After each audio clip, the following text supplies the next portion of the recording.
তো আমরা এখন কন্ট্রাসেপশন নিয়ে পড়বো। কন্ট্রাসেপশন হচ্ছে কনসেপশনের প্রিভেনশন, মানে প্রিভেনশন অফ কনসেপশন হচ্ছে কি কন্ট্রাসেপশন।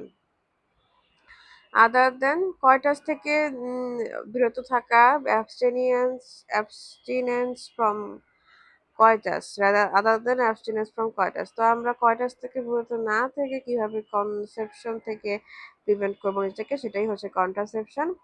এখন কন্ট্রাসেপটিভ জিনিসটা কি? এটা একটা ড্রাগ অথবা ডিভাইস হতে পারে বা কেমিক্যাল এজেন্ট হতে পারে যেটা হচ্ছে কনসেপশনকে প্রিভেন্ট করে। এটা কি বলা থাকে? কন্ট্রাসেপটিভ, ঠিক আছে। এখন কন্ট্রাসেপটিভ কিরকম হয়? হাইলি ইফেক্টিভ হয়, তারপর ওয়াইডলি অ্যাকসেপ্টেবল, তারপর সেফ। তাহলে effective, acceptable, safe, reversible, cheap, simple to use, having non contraceptive benefits. তাহলে এই যে আইডিয়াল যে কন্ট্রাসেপটিভস গুলা আছে এগুলা কিরকম হয়? এগুলা হাইলি ইফেক্টিভ হয়, ওয়াইডলি অ্যাকসেপ্টেবল হয়। হাইলি ইফেক্টিভ, আইডিয়াল কোনটা? ভালো কন্ট্রাসেপটিভ, অনেক ইফেক্টিভ, সবাই এটাকে অ্যাকসেপ্ট করবে, এটা সেফ হবে, সেফ, ইফেক্টিভ, রিভার্সিবল, সবাই অ্যাকসেপ্ট করবে, চিপ, রিভার্সিবল, আবার হচ্ছে খুলে ফেলা যাবে, অনেক সিম্পল টু ইউজ, এরকম। তাহলে ফার্স্টে হচ্ছে ইফেক্টিভ, এফেক্টিভ হইতে পারে 100%। তারপর যদি এটা সেফ হয় আর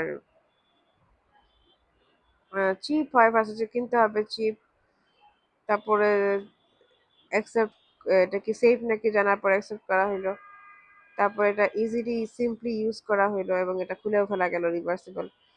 তাহলে এই যে সিকুয়েন্সটা, হ্যাভিং নন কন্ট্রাসেপটিভ বেনিফিটস হবে, কিছু বেনিফিটসও থাকবে আলাদা, এবং minimal motivation, maintenance and supervision থাকতে হবে। তারপর দেখো চয়েস অফ কন্ট্রাসেপশনের জন্য আমরা কি করব? গ্যাদার, এই রুলটা ফলো করব। গ্যাদারের মধ্যে জি দিয়ে আসছে greet the client, ask the client about herself, greet, gather, greet, ask the client about herself, tell the client about choices available। প্রথমে কি কি করতেছে না করতেছে হ্যান ত্যান তার খোঁজ খবর নিতে হবে। প্রথমে গ্রিটিংস দিতে হবে, হ্যাঁ, সবার আগে গ্রিটিংস, তারপর জিজ্ঞেস করতে হবে, তারপর টিতে হচ্ছে গিয়ে কি কি চয়েস আছে সেগুলো বলতে হবে। এই যে হচ্ছে কনফার্ম, চয়েস গুলার মধ্যে তাকে চয়েস তাকে কনফার্ম করার জন্য হেল্প করতে হবে। তারপর হচ্ছে ইতে হলো এক্সপ্লেন করতে হবে কিভাবে হচ্ছে এটা ইউজ করা যায়।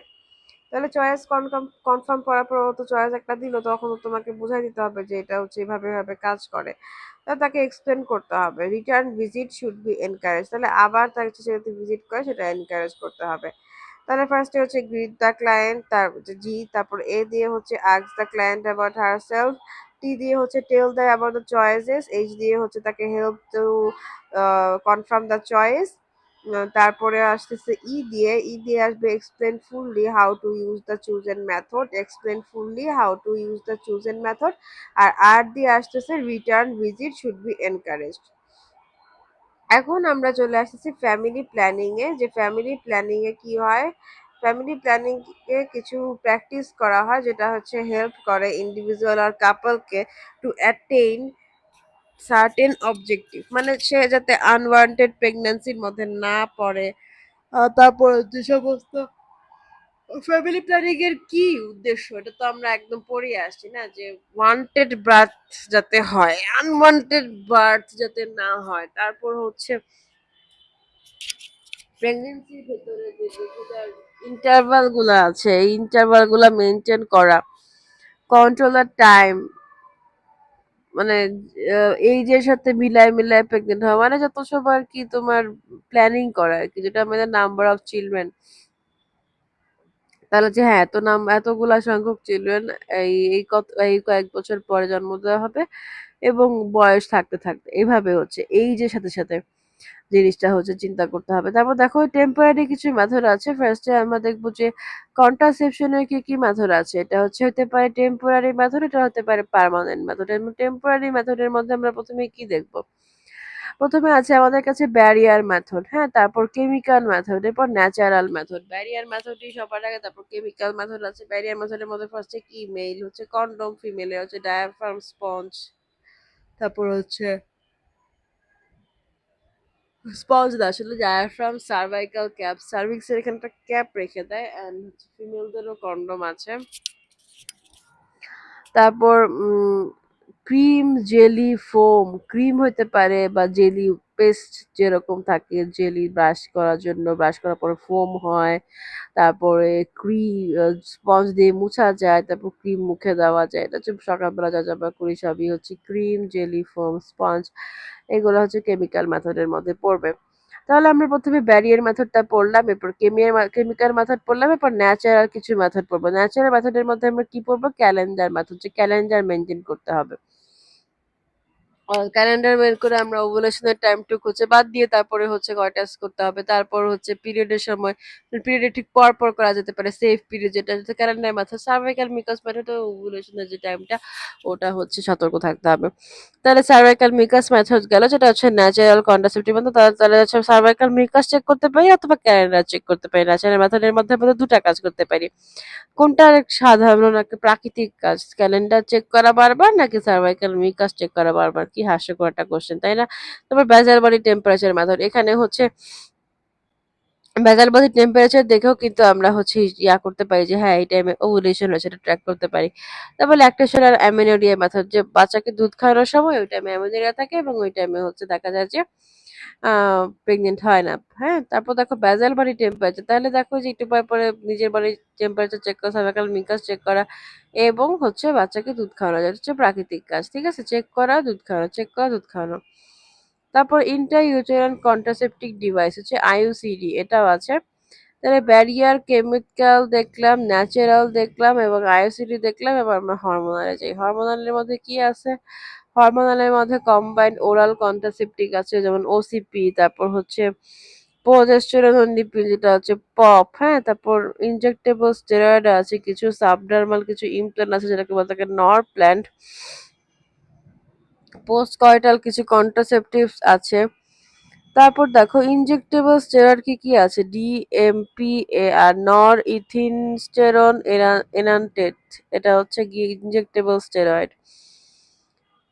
ডিপট মেটক্সি প্রজেস্টেরন অ্যাসিডেট, এটা হচ্ছে ইনজেক্টেবল স্টেরয়েড। আর নন ইথিন ইথিস্টেরন এনান্টেট হচ্ছে গিয়ে এটাও ইনজেক্টেবল, তাহলে ইনজেক্ট করা যায় সাবডার্মালি।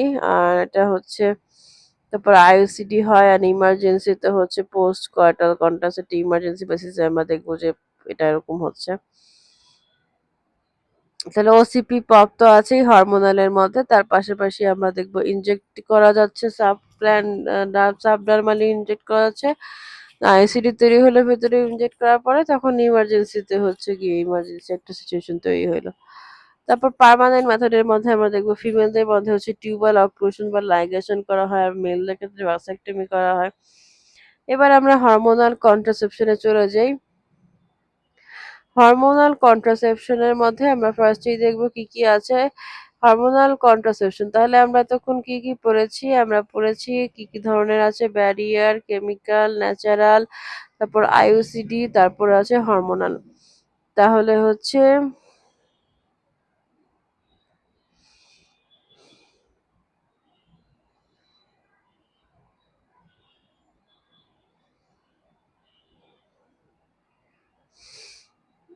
এগুলা হচ্ছে মেথড গুলা। হরমোনালের মধ্যে আমরা দেখবো ওরাল আছে, প্যারেন্টাল আছে আর ডিভাইস আছে।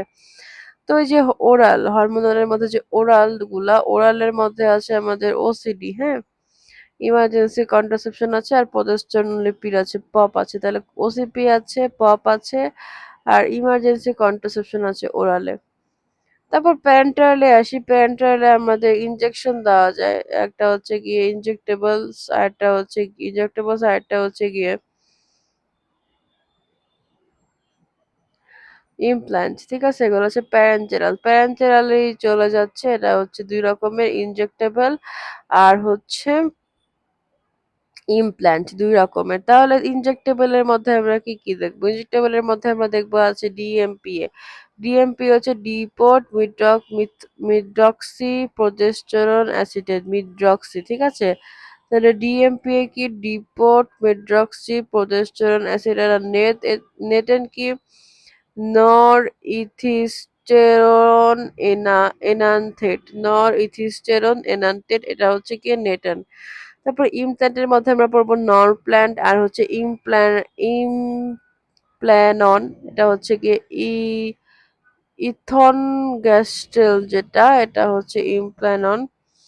তারপরে আছে দেখো আমাদের ডিভাইস দেখবো কিছু আছে, এটা হচ্ছে হরমোনাল কন্ট্রাসেপটিভ এর মধ্যে পড়বে, যেমন আইইউডি ইন্ট্রাইউটেরাইন ডিভাইস আছে, levonorgestrel intrauterine system, LNG levonorgestrel intrauterine system. Vaginal ring আছে, কিছু ট্রান্সডার্মাল প্যাচেস আছে, এগুলা কি করে, ইস্ট্রোজেন রিলিজ করে অ্যান্ড প্রোজেস্টিন রিলিজ করে। ট্রান্সডার্মাল প্যাচেস ডিভাইসের মধ্যে আমরা দেখবো ইন্ট্রাইউটেরাইন ডিভাইস আছে, ট্রান্সডার্মাল প্যাচেস আছে চামড়ার নিচে রাখার জন্য, আর ভ্যাজাইনাল রিং আছে। তাহলে ইউটেরাস, ভ্যাজাইনা এবং চামড়ার নিচে এগুলা হচ্ছে কয়েকটা জায়গায় আমরা ডিভাইস বসাইতে পারি। তো আমরা তো হচ্ছে ওরাল পড়ছি, ওসিপি পপ এগুলা হচ্ছে ওরালের মধ্যে পড়বে। তারপরে আমরা তো হচ্ছে প্যারেন্টেরাল পড়ছি, যেগুলোর মধ্যে ইনজেক্টেবল আছে আর হচ্ছে গিয়ে সাবডার্মাল যে ইমপ্ল্যান্ট আছে সেগুলা। এরপর ডিভাইসের মধ্যে আমরা দেখবো আইওডি আছে, ভ্যাজাইনাল রিং আছে, আর ট্রান্সডার্মাল প্যাচেস আছে। তারপরে ব্যারিয়ার মেথডে চলে যাই। Family planning method which act as barrier and prevent the union of sperm and ovum necessary for the pregnancy, সেটা হচ্ছে ব্যারিয়ার মেথড। এবং ব্যারিয়ার মেথডের মধ্যে দুই রকমের আছে, মেল এবং ফিমেল, যেটা হচ্ছে মেকানিক্যাল, কেমিক্যাল আর হচ্ছে কম্বিনেশন। আসো আমরা মেল কন্ডোমে চলে যাই। মেল কন্ডোম, তারপরে আসবো non contraceptive use of the condom আর ব্যারিয়ার মেথড, কন্ডম ফেলিয়ার হলে কি কি হয়, এগুলা সব হচ্ছে আমাদের ব্যারিয়ার মেথডের মধ্যে যা যা পড়বো। আচ্ছা, ব্যারিয়ার মেথডের প্রথমে আমরা যেগুলা ক্লাসিফিকেশনটা পড়ে আসছি সেগুলাই। তারপরে হচ্ছে ব্যারিয়ার মেথডের মধ্যে এখানে টাইপস বলছে, যেখানে হচ্ছে কেমিক্যালও আনছে ব্যারিয়ারের মধ্যে, বাট ওই ক্লাসিফিকেশনে আনে নাই, এখানে আনা বলতেছে। আচ্ছা, which act as a barrier and prevent the union of sperm and ovum necessary for the pregnancy. তাহলে এটা হচ্ছে ফ্যামিলি প্ল্যানিং এর এমন মেথড, ব্যারিয়ার মেথড হচ্ছে এমন মেথড যেটা হচ্ছে গিয়ে ইউনিয়ন অফ স্পার্ম এবং ওভাম হচ্ছে গিয়ে দেখা যায় যে একটু বাধা দেয়। তো মেইল কন্ডম যেটা, এটা হচ্ছে contraceptive proven to prevent HIV infection, এবং দেখা যায় যে made of latex or polyurethane. তো many couple use condom as main method of contraception। তাহলে এইচআইভি প্রিভেনশনের জন্য এটা অনেক ভূমিকা পালন করে এবং চিপার, ইজি টু ক্যারি। এটা হচ্ছে কন্ডম তো হচ্ছে কি না, 2 টাকার কন্ডম, কোনো সাইড এফেক্ট, 2 টাকার কন্ডম সাইড এফেক্টে। তারপর হচ্ছে ইজি টু ক্যারি, ক্যারি করা যায় পেছন দিয়ে বাটা কন্ডম। প্রোটেকশন অনেক ভালো কাজ করে, দেখা যায় যে সেক্সুয়ালি ট্রান্সমিটেড ডিজিজ, তারপর পেলভিক ইনফ্লামেটরি ডিজিজ এগুলোর এগেনস্টে অনেক ভালো কাজ করে। তারপর টিউবাল ইনফার্টিলিটি এবং একটাপিক প্রেগন্যান্সি এগুলার কোনো চান্সেস এখানে নাই, যেগুলা হচ্ছে সমস্যা ছিল ইয়ার টাইমে। আমরা হরমোনালের ক্ষেত্রে সমস্যাগুলো রেখেছি, টিউবাল ইনফার্টিলিটি কমে যায় বা একটাপিক প্রেগন্যান্সি কমে যায়। Protection against cervical cell abnormalities, cervical cell কোনো অ্যাবনর্মালিটিস থাকলে মানে এটাও হচ্ছে ছড়া ট্রান্সমিট হয় না। সার্ভিক্সের কোনো সমস্যা থাকলে তাও হচ্ছে গিয়ে মেলদের ক্ষেত্রে কোনো সমস্যা হয় না, এবং ফিমেলদের ক্ষেত্রে টিউবাল ইনফার্টিলিটি, একটিপিক প্রেগনেন্সি, ইউটেরাসের বাইরে কোনো প্রেগনেন্সি বা টিউবের ইনফার্টিলিটি কোনো সমস্যা হয় না। তাহলে দেখো এই জায়গাতে কন্ডম কিন্তু অনেক ভালো ভূমিকা রাখতেছে, কোনো ট্রান্সমিটেড ডিজিজ বা ইনফ্লামেটরি ডিজিজ কোনোটাই হচ্ছে না, পাশাপাশি সার্ভিক্সের সেলও ট্রান্সমিট হচ্ছে না, সেক্সুয়ালি ট্রান্সমিটেড ডিজিজ বা পেলভিক ইনফ্লামেটরি ডিজিজ কোনোটাই ছড়াচ্ছে না, প্লাস হচ্ছে সার্ভাইকাল সেলও ছড়াচ্ছে না, এবং দেখো ফার্টিলিটিটা একদম ঠিক আছে, একটিপিক প্রেগনেন্সির চান্সও অনেক কম। তাহলে এগুলা হচ্ছে দেখো আমাদের হচ্ছে গিয়ে প্রোটেকশন, কিভাবে প্রোটেকশন দিচ্ছে আমাদের যে কন্ডম, এটা আমাদের কতখানি প্রোটেকশন দিচ্ছে, এবং এটার সুফল সম্পর্কে আমরা বললাম যে এটা অনেক চিপ, ইজি টু ইউজ, সাইজে ছিঁড়ে যায়, ইজি টু ক্যারি, প্রোটেকশন দিচ্ছে। প্রোটেকশন কিরকম দিচ্ছে, পিআইডি, তারপরে এসটিডি, তারপরে আছে হচ্ছে গিয়ে সার্ভাইকাল সেল ট্রান্সমিট হয় না, এবং হচ্ছে ট্রান্সমিট হচ্ছে টিউবাল ইনফার্টিলিটি এবং হচ্ছে প্রেগনেন্সি হতে পারে, ওটাও হয় না। ডিসঅ্যাডভান্টেজের মধ্যে আমরা কি দেখবো, এটা হচ্ছে ফেইলিয়ার রেটটা অনেক হাই। তো ইনএডুকেট সেক্সুয়াল প্লেজার লাগতে পারে অনেকের কাছে, এবং অ্যাক্সিডেন্টালি ব্রেক অফ বা স্প্লিট অফ হয়ে যেতে পারে। ফেলিয়ার রেটটা যে বললাম না, ফেটে যাওয়া, এটা হচ্ছে to discard after 1 quarter, like one time ইউজের জন্য এটা ইউজ করা হয়, অনেকে ল্যাটেক্স অ্যালার্জিও থাকে। তো non contraceptive use of the condom, এটা তো আমরা বললাম যে কি কি হয়।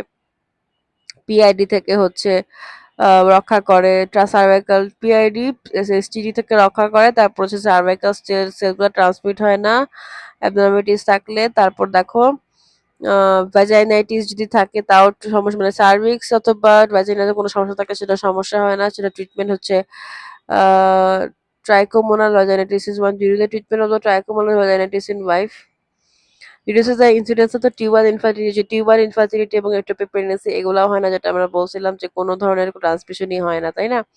পাশাপাশি ইনফার্টিলিটিতে যে ডেভেলপ করবে ব্যাকটেরিয়াল প্রেগন্যান্সি যে হবে ট্রান্সমিট হয়ে, তা ওটাও হচ্ছে না। আরেকটা আমরা গুরুত্বপূর্ণ পয়েন্ট পড়বো, সেটা কন্ডোমের যে গুরুত্ব, সেটার মধ্যে আছে ম্যানেজমেন্ট অফ দ্য পিপিএ, যেটা হচ্ছে ইন্ট্রাইউটেরাইন কন্ডোম টেম্পোনেট, মানে যে পোস্টপার্টাম হেমোরেজে কন্ডোম যে ভূমিকা পালন করে পোস্টপার্টাম হেমোরেজের কন্ট্রোলে। তো failure rate of the condom যদি দেখি, টিপিক্যাল এভারেজ ফেইলিয়ার রেট 12%, এবং when use correctly and consistently failure rate is only 3%। ভালো মতো হচ্ছে ইউজ করতে হবে, ঠিক আছে? তো কজ অফ দ্য ফেইলিয়ার হচ্ছে এটা অ্যাক্সিডেন্টালি ছিঁড়ে যেতে পারে, এবং দেখা যায় যে slip of the penis after ejaculation, মানে ইজাকুলেশন হওয়ার পরে দেখা যায় যে পেনিস মানে ফেটে বের হয়ে আসতেছে। Break through due to improper application, tear caused when opening the pack, আচ্ছা প্যাক খোলার সময় ছিঁড়ে গেছে। আচ্ছা, খুবই হাস্যকর। ল্যাটেক্স ডিগ্রেডেশন হয়ে যেতে পারে, এটা নিজে নিজেই ছিঁড়ে যেতে পারে, মানে দুর্বল টুর্বল হয়ে আর কি সমস্যা। Efficacy can be increase by improving the quality of products and by adding spermicidal agent during its use। তাহলে যে সাথে spermicidal agent দিয়ে এটা ভালো হচ্ছে ইয়া করা যায়, ইফিকেসি বাড়ানো যায়। আর হচ্ছে evidence of any spillage or leakage when the condom breaks, তখন আমাদের spermicidal ইউজ করতে হবে, অথবা হচ্ছে গিয়ে আমরা যদি ইমার্জেন্সি পিলও দিকে যেতে পারি।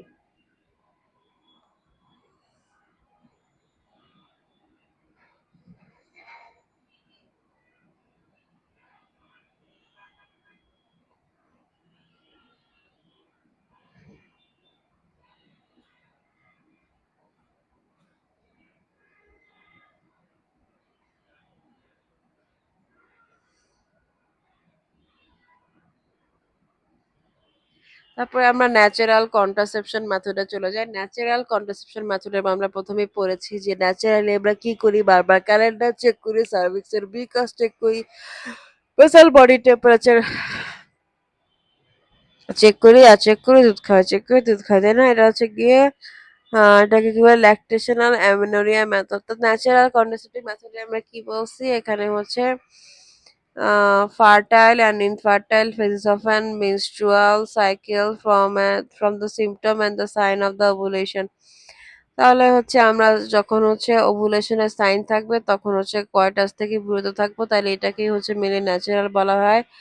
আর শর্ট নোট অন শেষ পিরিয়ড, আমরা শেষ পিরিয়ড সম্পর্কে যদি বলি, এটা হচ্ছে identification of the fertile period of cycle and to abstain from the sexual intercourse. তো এই সেফ পিরিয়ডে আমাদের সেক্সুয়াল ইন্টারকোর্স থেকে বিরত থাকতে হবে, এটাকে বলা থাকে সেফ পিরিয়ড। এবং এটা ক্যালকুলেশন কিভাবে করা হয় এটা হচ্ছে আমরা দেখব যে woman subtracts 18 from the length of the shortest cycle থেকে 18টা ম্যানেজ করতে হবে, আর হচ্ছে 11 বিয়োগ করতে হবে লংগেস্ট রেকর্ডেড সাইকেল থেকে। তাহলে 11 আর হচ্ছে 18 মাইনাস করলাম, তারপর যেই পিরিয়ডটা আমরা পাবো, দেখো কারো যদি 26 থেকে 32 দিনের সাইকেল হয় তাহলে তার হচ্ছে প্রথমে শর্টেস্ট পিরিয়ড থেকে 18 আর লংগেস্ট থেকে হচ্ছে গিয়ে 32 11 হচ্ছে বিয়োগ করবো, তাহলে হচ্ছে আমরা দেখবো যে একটা রেঞ্জ আমরা পাচ্ছি। এই রেঞ্জের মধ্যে আমরা কি করব, রেঞ্জের মধ্যে আমরা দেখবো যে এই টাইমে হচ্ছে ওভুলেশনটা হয়। তো ল্যাকটেশনাল অ্যামেনোরিয়া মেথড, এখানে কি হয়, এখানে আমরা একটু দেখবো যে ল্যাকটেশনাল অ্যামেনোরিয়া মেথডে কি হয়। ল্যাকটেশনাল অ্যামেনোরিয়া ডেভেলপ করে এক্সক্লুসিভ ব্রেস্ট ফিডিং টাইমটাতে হচ্ছে on nearly full breast feeding day and night on demand or baby. তো লেস দেন 6 মান্থ পোস্টপার্টাম। তো দেখো যে full breast feeding in third postpartum month and partial and no breastfeeding in third postpartum week।